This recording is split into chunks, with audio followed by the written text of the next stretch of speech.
I woke up startled and confused this morning, wondering why I was being filmed in my sleep. I got up and... wait. It would seem that in the 7 months since I started this vlog, not much has changed in my office life with the exception of my desktop wallpaper in my chair. How am I supposed to slouch in this ergonomically designed thing?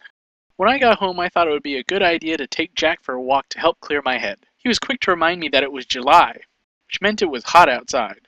Like, really hot. Instead, I went to the beautiful Getty Center where I met up with my friends V from Belgium and Martha, who grew tired of the paparazzi. We took in the lovely sights, including the gigantic fountain that ran through the entirety of the garden and ended in this hedge labyrinth that doesn't have a way in or out. We looked at a lot of the outdoor sculptures and I had trouble discerning art from not art. So I went to the gift shop and looked for help in a book. It was less than helpful. I decided to ask Martha her opinion of this particular piece. I think it's a vagina.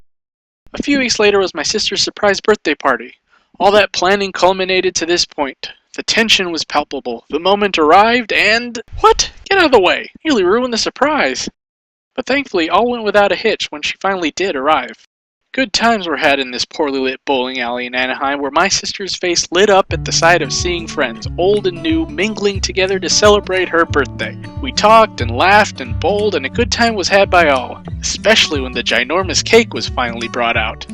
We sang happy birthday in boisterous off-key fashion and ended it the only way any party should end, with a random screaming match with the birthday party a few lanes over.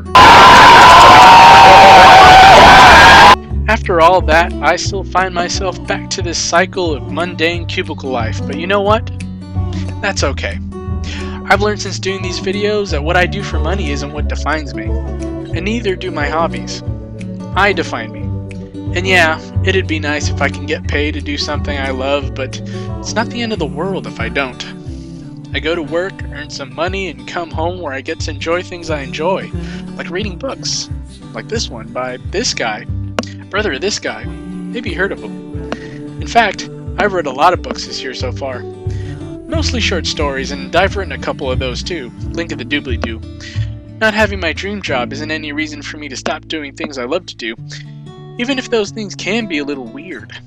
Because as long as I have friends who accept me for my weird self, then asking for anything more is just being greedy. I'm Lance, and this is Jack, and I hope you enjoyed this video trilogy, and if you feel so inclined, like, subscribe, and share.